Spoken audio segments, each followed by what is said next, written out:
I was always told by various doctors, always have a backup plan. Always know what you're going to do if that day comes, the end of that cycle, and it's negative. Have a backup plan. And so, of course, going through all my IUIs and even in the beginning with the IVFs, it was always like, well, we're just going to do it again. We're just going to get right back up and do it again. And, you have a few days of really, really being hard on yourself and feeling really terrible about it, feeling like you failed, yourself, and, just feeling so miserable about it, because the hardest thing is seeing so many people around you being successful and really sometimes feeling like they are achieving it almost effortlessly. The hardest part was kind of feeling like this is really it. We've been going now for 4.5 years, and we've done almost everything we can do here. And even the doctors are kind of saying, you got to have that backup plan. And of course, the backup plan at that point for us was donor eggs or adoption or a surrogate mother. And I remember my husband and I just leaving thinking, there's no way we can be that close to the end of the road here. That's impossible. And we would entertain it here and there, different options, but we just weren't willing to give up. We've been married for 8 years, and 3 years into it, we decided to start trying. So we were at another fertility clinic, and actually I started with my original OBGYN, and we started pursuing some fertility treatments there. And then after about a year and a half entirely, we went to a different clinic, and we did 10 IUIs altogether. And all we did were just IUIs. It was very medical, very clinical approach, and at the end of the 10, I think we were in a little bit of shock that nothing had worked already, and kind of perplexed by the whole thought of having fertility issues. And at that point, we needed a fresh start, and we needed something different. And my OBGYN mentioned Dr. Kiltz and CNY and said, give it a shot, just check them out, see how it is. So we said, hey, what do we have to lose? So we went and we came and talked to Dr. Kiltz, and actually we met in this room. I remember the first time. And he, right off the bat, his approach was entirely different. And we talked about all the different options that we had now at this point. Now we were about 3.5 years into our infertility. And he started to go over all the different things that CNY had to offer on the Eastern Western medical approach. And it was a whole new ball of wax for us, a whole new way of thinking and approach for infertility. I remember in the beginning when we were first trying, and there'd be a couple of people I'd talk to about it. I remember one of the first books somebody gave me to read was How to Take Charge of Your Fertility. And I remember looking back on that thinking, this is great. I'm a take charge kind of person. I've always set goals for myself, and I've always, whenever life has pushed, I've pushed back. And it's just been a matter of working hard to achieve whatever you want. And it took me until I really got to CNY here to realize, I remember them giving us another book, but it was a book about a couple who had been through all of this together, and now they were on the road helping others. It took us to this point to realize that you could do all the temperature reading and all of the different things on your own to help monitor your cycles, but it's not until you take charge of yourself emotionally that you really can truly take charge of this and conquer this. I remember one of the first things Dr. Kiltz, he never pressured us or pushed us into doing something. One of the first things he wanted me to look into and to think about was just going to yoga and coming to the support group. And that in and of itself was like, whoa, hold on, we want to get this ball on, we want to get this show on the road, we want to get this thing started. But I respected that he wasn't pushing us. He wanted us to feel good, and ultimately I look back on that, and this whole time Dr. Kiltz always wanted his patients and always wants his patients to feel good about what they're doing. Into it thinking, oh, okay, we'll try 2 times, but we won't need it twice. We'll go, the first time it's got to work. I am very healthy. I've had all these other tests done. Nothing's showing really anything, significant here. So we went into it thinking, this is great. This is going to be it. This is going to work. And it didn't work.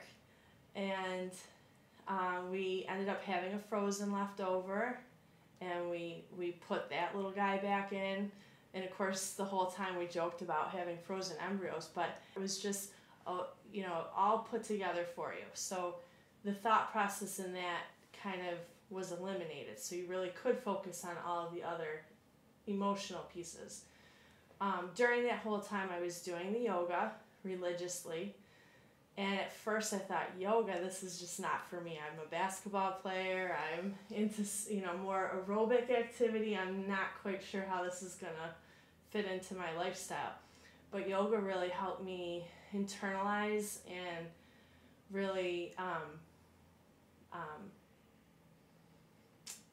really learn more about my body and help me relax mentally. And help me stay grounded and centered in a way that I hadn't been before. And it also opened up a whole new level of support because I started attending the support groups here.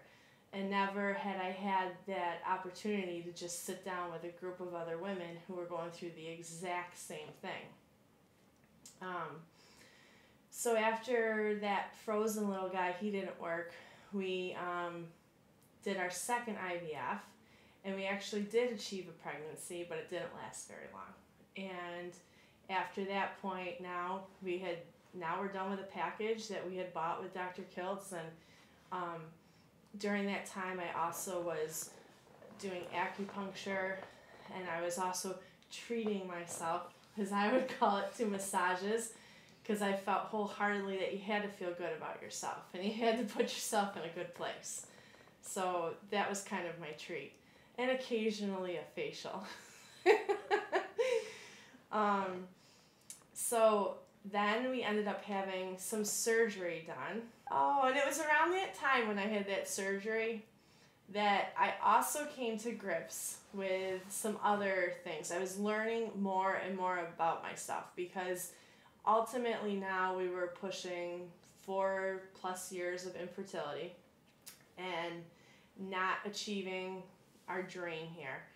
And there became a point where it was so important that we stayed grounded and that my husband and I, our relationship just continued to get stronger. And my whole life, I never wanted to look back and have any regrets. So the last thing I wanted to do was have so many wonderful things that I could count my blessings for, including my health, aside from the infertility. But having your health and having your family and having friends and having somebody, a partner, and a relationship, and having all that love around you. I never wanted to look back and have this be something that kept me from enjoying life, because ultimately you have so much to live for. Even if children are ultimately what you desire and you so strongly desire, and it's, it was so heartbreaking month after month after month, I didn't want to look back and feel like this was, time in my life that I felt badly about. And that's when I started to see the counselor that they have here. Emily was tremendous. I started seeing her every week or every other week because I knew that mentally and emotionally there was so much support around me with the support group, and at that point I was beginning to talk more about my infertility and to talk more to friends about it and more to family about it, and it wasn't so much a secret anymore that I was going through this and that the heartbreak was so real and so near. But it was to a point where they could only do so much for me. And so in January, so now we were entering our third IVF, and of course that one failed again. And at that point, it was my worst IVF cycle that I had had. And I remember sitting down with Dr. Kiltz, my husband, and at that point, it was pretty discouraging because there still weren't any answers. And I think that was one of the hardest things. I really would have loved to have been diagnosed with something, so then at least we could tackle something and narrow it down. We knew we were close to the end of the road in terms of the IVF, with my own eggs and with his sperm. Every time we drove to Syracuse, as crazy as it sounds, those were incredible memories for us. We had fun with it. I know one person in particular gave me a quote that I just hung on to and latched onto, and it was, keep a green tree in your heart and perhaps a singing bird will come. And things like that, there were certain things that for me just resonated within and just helped me stay so that I was at peace, and knowing that this is, the medical piece, I'm letting go. I'm just doing it and going through the motions, and whatever they say I'm doing because I believe wholeheartedly, and I did. From the get-go, we believed wholeheartedly in Dr. Kiltz and his team. But by the time I got to the fourth IVF, there was an element too where I just went into it more relaxed and really believed that I was just going to do what I could do and really just take on the pieces that felt most right to me. And at that point, it was the yoga and the acupuncture and again, that counselor that I was seeing that CNY connected me with here, Emily, she was just phenomenal, because at that point, I think I mentioned it earlier, it was something that I had to really discover and build from within, and only I could help myself with that.